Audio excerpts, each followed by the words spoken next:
ভালোবাসাটা ভুল ছিল না, ভুল ছিল ভালোবাসার ঠিকানাটা। কিছু ভালোবাসা থাকে না, যেগুলো শুরু হয় স্বপ্ন দিয়ে আর শেষ হয় চোখের পানিতে। এই গল্পটাও ঠিক তেমনই। একটা হৃদয় ছিল নরম শিশির ভেজা পাপড়ির মতো। সে জানতো না ভালোবাসা কি, কোথায় দিলে তা চিরস্থায়ী হয়। তাই সে নিজের সবটুকু ভালোবাসা তুলে দিয়েছিল একটা মায়ার ছায়ার হাতে। প্রথম প্রথম সবকিছু ছিল স্বপ্নের মতো, কথাগুলো লাগতো কবিতার মতো, সময়গুলো ছিল স্বর্গের মতো। সে ভাবতে থাকলো, এই তো আমার পৃথিবী। কিন্তু বুঝিনি পৃথিবী কখনো কোনো মানুষের ভেতরে সীমাবদ্ধ থাকে না। পৃথিবী থাকে সেই সত্তার কাছে যিনি সবকিছু সৃষ্টিকর্তা।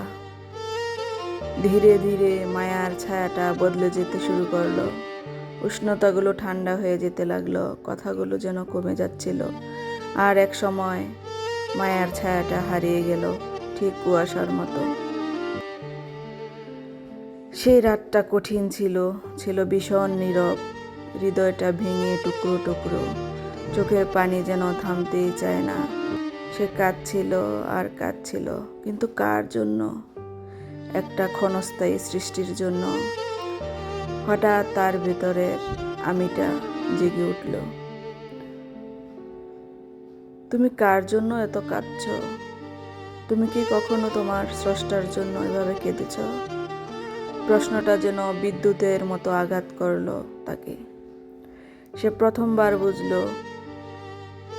ভালোবাসার ঠিকানাটা ভুল করে ফেলেছিল। ভেবেছিল সৃষ্টি তাকে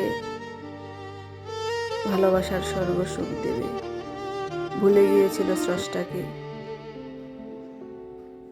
সেই রাতে সে মাথা নিচু করে সিজদায় লুটিয়ে গেল। তার কাঁপা কাঁপা কণ্ঠে বের হলো, হে আমার রব, আমি ভুল করেছি। আমি আপনার দেওয়া ভালোবাসা ভুল জায়গায় ঢেলে দিয়েছিলাম। তাই আজ আমি শূন্য, রিক্ত। আজকের এই কান্নাটা ছিল আলাদা। এবার কোনো সৃষ্টির জন্য নয়, এটা ছিল তার স্রষ্টার জন্য।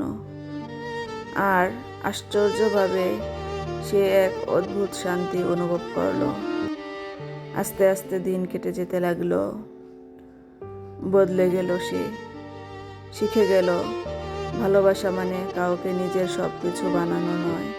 ভালোবাসা মানে স্রষ্টাকে কেন্দ্র করে সব কিছুকে ভালোবাসা।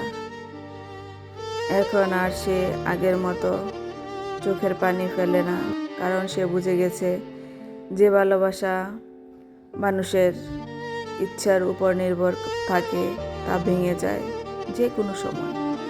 আর যে ভালোবাসা স্রষ্টার জন্য তা কখনো ভাঙে না। শেষে তার নীরব স্বীকারোক্তি, যে আমাকে কাঁদিয়েছে আমি তার জন্যই বেশি কেঁদেছি। এটাই ছিল আমার শিক্ষা, কারণ আমি স্রষ্টাকে না ভালোবেসে তার তুচ্ছ সৃষ্টিকে ভালোবেসেছিলাম। ভালোবাসো, কিন্তু ভুল ঠিকানায় নয়, কারণ মানুষ ছেড়ে যায় কিন্তু স্রষ্টা কখনো ছেড়ে যান না। সেই দিন থেকে সে আর কারো জন্য নিজেকে হারায় না,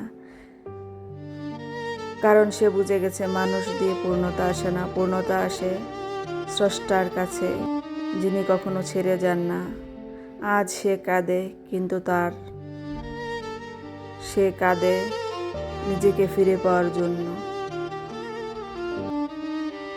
যে কাঁদায় সে ভুলে যায়, আর যিনি ফিরিয়ে আনেন তিনি কখনো হারান না।